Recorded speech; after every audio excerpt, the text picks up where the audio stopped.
anak-anak muda semua, kalau ente udah Allah kasih rezeki buat masa depan ente lebih bagus, maka rezeki pertama serahkan kepada Allah. Assalamualaikum warahmatullahi wabarakatuh. Saya Juvi. Dan saya Dede yang Ya. akan nge-host untuk acara Bincang Berkah. Bincang Ya, Berkah. insya Allah sih acara Bincang Berkah ini kita rencana mau rutin Bang Jupi. Oh, rutin ya? Iya, Bang Dede iya, iya. Masya Allah. Dan kita bakal bahas terkait pariwisata. Pariwisata Jadi ya? ada pariwisata halal, pariwisata religi. Ya. Juga kita bakal bahas tentang objek-objek wisata yang lagi happening. Oh, Masya Gitu. Allah, Masya Allah, Nah, Masya Allah. kalau untuk hari ini, Ya. itu insya Allah kita akan ngebahas umroh nih Bang. Oh, Bang Jupi. mau bahas umroh Iya, ya? kita Kupas akan tuntas tuh Bang Dede ya? Yoi, kita akan Masya kupas tuntas soal umroh. Allah. Ya, ya. Dan alhamdulillah nih Bang Ya. Jupi nih, Heeh. kita kedatangan tamu penting. Ya, guru Jadi, besar kita. Nah, dan narasumber kita hari Ya. ini yang akan ngebahas tentang umroh yaitu Bapak Kiai Haji Munahar Mukhtar. Masya Allah. Beliau adalah Ketua Umum MUI DKI. Ya, alhamdulillah. Dan beliau juga aktif dakwah dan juga beliau aktif dalam membangun kota Jakarta nih, Masya Allah. Alhamdulillah. Dan Mari kita sambut kalau gitu Pak Ya. Kiai Munahar Mukhtar. Assalamualaikum Pak warahmatullahi Kiai. wabarakatuh, Pak Kiai. Assalamualaikum warahmatullahi wabarakatuh. Sehat semua ya? Alhamdulillah. Bagaimana Pak Kiai? Sehat juga Pak Kiai? Alhamdulillah sehat, sehat semuanya sehat insya Allah. Gimana kegiatan Pak Kiai ini? Ya walaupun suasana corona Iya. tetap kegiatan ada lah. Iya, Masya Walaupun Allah. nggak padat-padat amat. Masya Allah. Iya, iya, iya. Tapi alhamdulillah hari ini bisa di GWI di Alhamdulillah. Global Wisata, mudah-mudahan bawa keberkahan. Amin, amin, amin ya Rabbal Mudah-mudahan Alamin. bulan November, Desember bisa pada umroh semua. Amin, amin ya Allah. Bisa bareng sama Ana di GWI. Amin, amin, amin. Ya sebelumnya kami sangat banyak mengucapkan terima kasih nih Pak Kiai udah sempatkan hadir di acara Bincang Berkah. Seperti yang kita ketahui nih Pak Kiai ya, di masa pandemi ini banyak sekali sektor-sektor yang berdampak nih ya.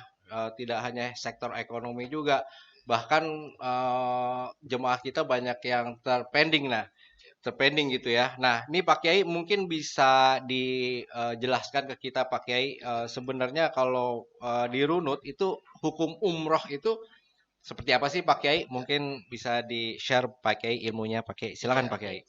Assalamualaikum warahmatullahi wabarakatuh. Waalaikumsalam warahmatullahi Bismillah walhamdulillah alhamdulillahilladzi ja'alal hujjaj wal ummar waqtullahi ta'ala azza wa jal wassalatu wassalamu ala khairil anam wa ala alihi washabihi ajmain amma ba'd.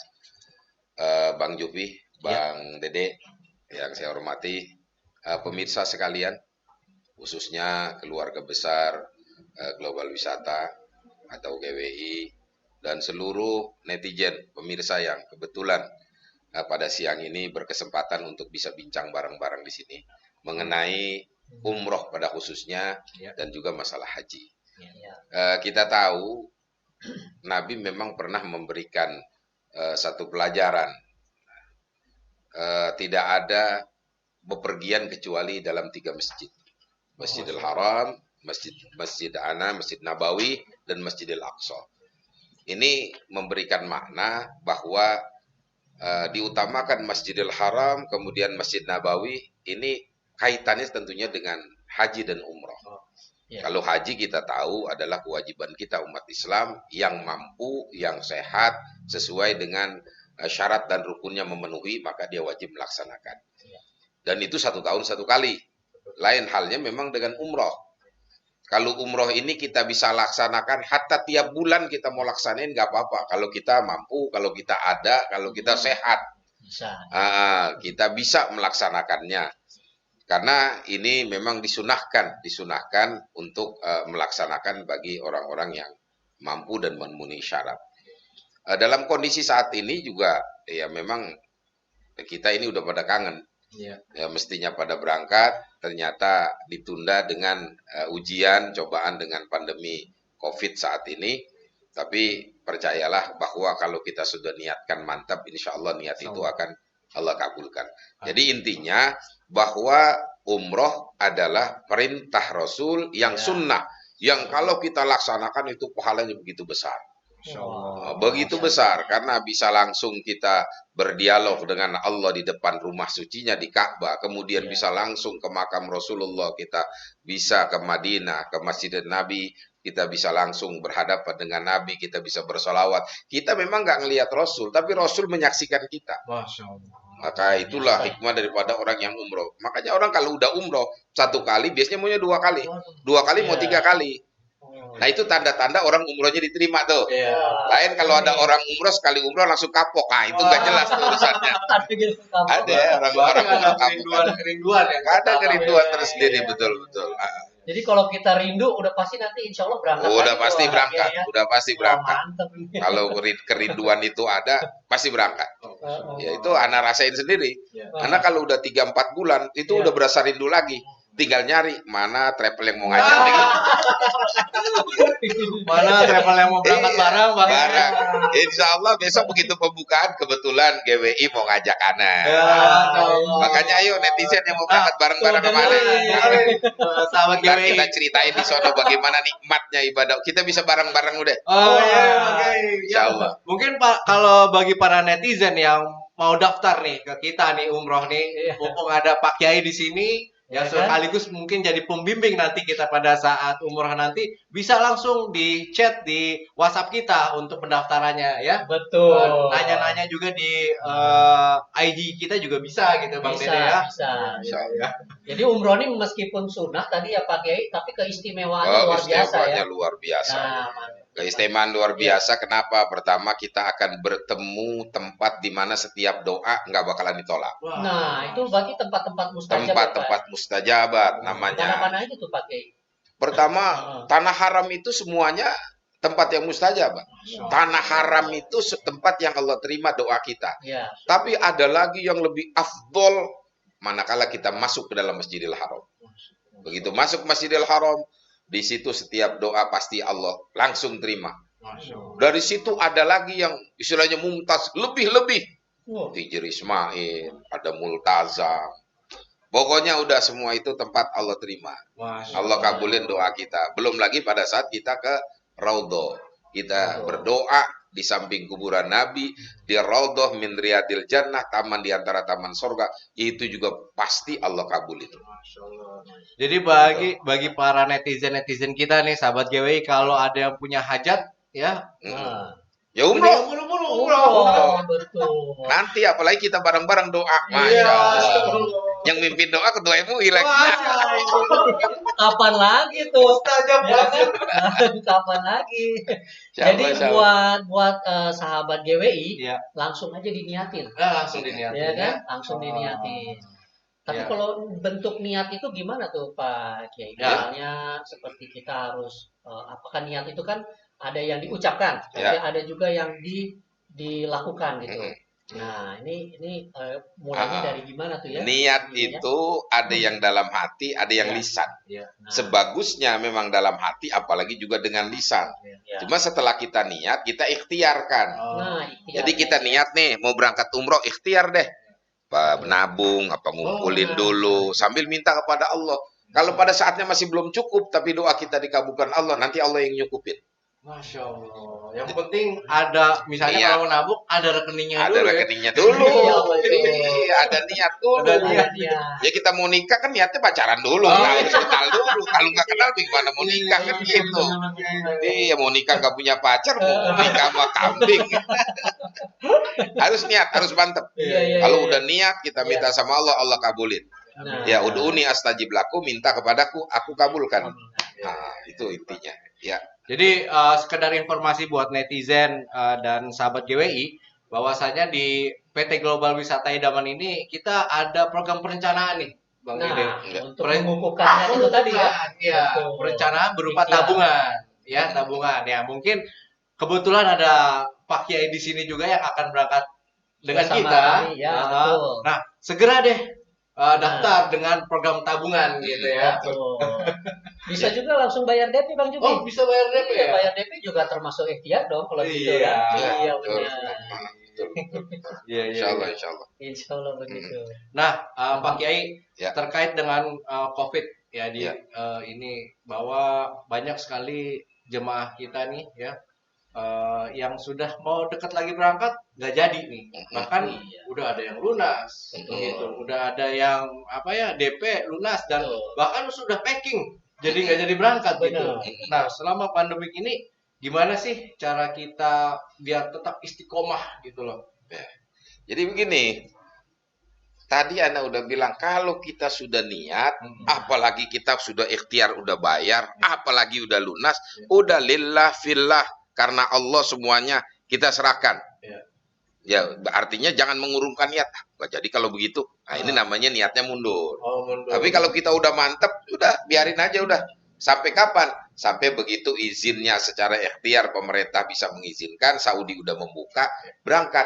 Itu namanya niat yang 100%, 1000%. Kalau setengah-setengah, kalau gitu ambil dulu lah buat usaha dulu, udah nggak bakal berkah tuh kalau gitu.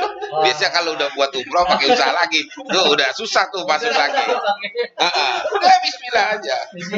Bismillah. Pokoknya kalau udah bismillah, insya Allah jadi. Tukang kangkung aja pengen berangkat umroh, nggak punya modal. Jual kangkung bisa berangkat umroh. Dia jual kangkung sama kebun-kebunnya. Berangkat. yang pakai. Jadi kalau bisa jangan di-refund tuh ya Pak. Gak usah, jangan. Usah, Jangan, karena Allah kemungkinan ketika dia ngasih rezeki buat dia umroh.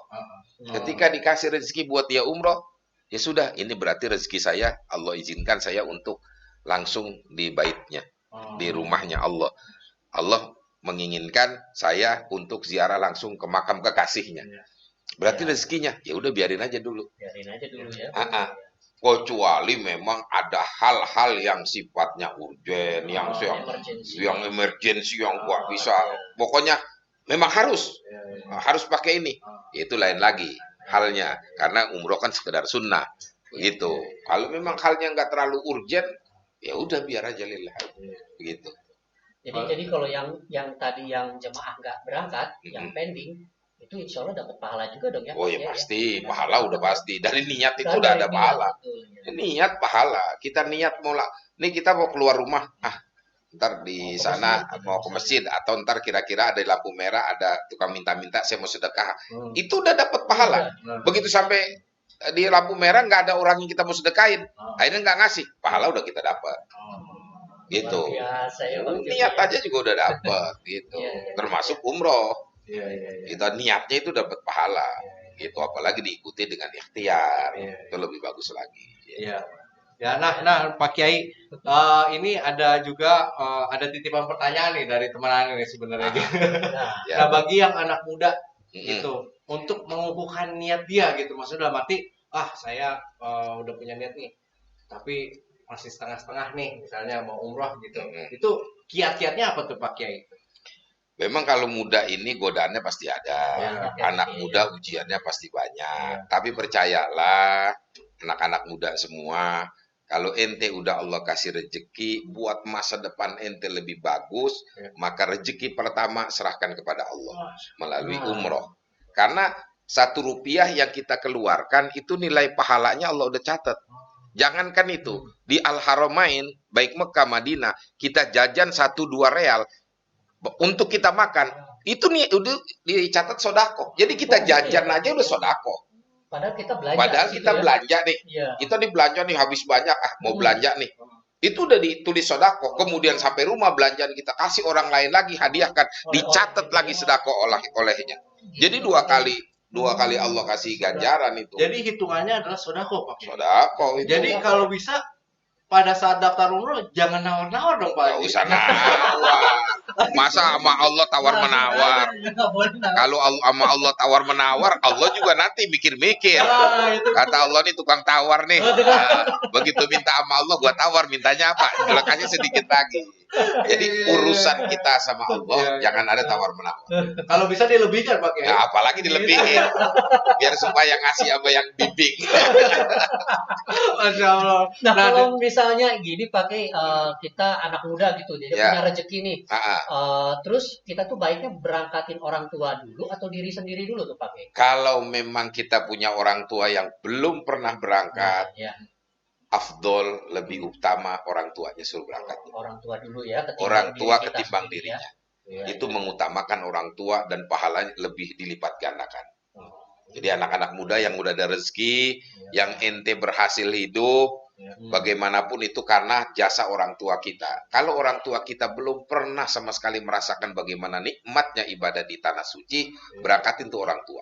Nah, Ya, itu lebih bagus lagi. Apalagi orang tua berangkat, kita ngiringin di sana. Kita ikut, ada rezeki lebih, kita ikut. Kita minta sama Allah pasti bisa.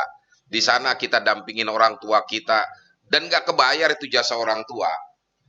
Di sana kita bahkan kita tahu seorang anak muda yang di zaman Rasul ketika itu Umar bilang kalau kamu berangkat ke suatu tempat maka temuilah seorang anak muda siapa namanya saya lupa. Uwais Al-Qarni. Temui dia. Ini sahabat Umar bingung, siapa sih Uwais Al-Qarni ini? Kok begitu dimuliakan sama Nabi? Karena kata Nabi itu ahli sorga. Itu dia ahli sorga. Akhirnya Umar cari mana Uwais Al-Qarni, dicari siapa sebenarnya dia. Dia seorang anak muda. Setiap hari itu dia naik ke atas bukit. Dari mulai manggul sesuatu yang enteng sampai yang berat sampai akhirnya seekor sapi yang dibawa turun naik. Orang bingung, ini kenapa ini? Orang pikir orang gila, ini ngapa? Turun naik, bawa kambing, bawa sapi. Kadang-kadang dipanggul sama dia. Badannya biar kuat. Ternyata niat dia satu. Begitu kekuatannya memuncak, dia cuma pengen gendong ibunya berangkat haji itu ke Mekah. Kayak latihan. Iya, dia latihan dulu setelah berbulan-bulan. Akhirnya itu ibunya itu digendong sama dia. Selama haji, berangkat haji ke kota suci Makkah. Nah, sehingga dia dijamin sebagai ahli surga karena menghormati. Nah, sekarang kita nggak usah ngegendong, ada kapal yang gendong. Mak kita, babak kita ongkosin sama juga kita ngegendong. Iya, yang gendong kapal udah ada bis. Ada bis lagi ya. Iya kan, gitar giliran tawaf boleh. Gak kuat, ada kursi roda. Nah, itu pahalanya gede. Udah anak-anak muda, orang tua ente, baba ente, emak ente, ade ente, empo ente, sama ente berangkat bareng-bareng sekalian. Dengerin kaum milenial ya. Ayo, milenial. Itu bakalan keganti tuh Pak Kiai ya? Pasti Allah ganti. Karena niat sodako. Ya, jadi mana koso sodako min mal baliazdad. Harta yang kita keluarkan buat sodako nggak bakalan berkurang. Tapi Allah ganti. Makanya orang kalau dia usaha begitu berangkat haji atau berangkat umroh, usahanya naik terus. Ini. Iya. Betul. Jangan ente makanya nih netizen pemirsa kalau usaha kok nggak maju-maju.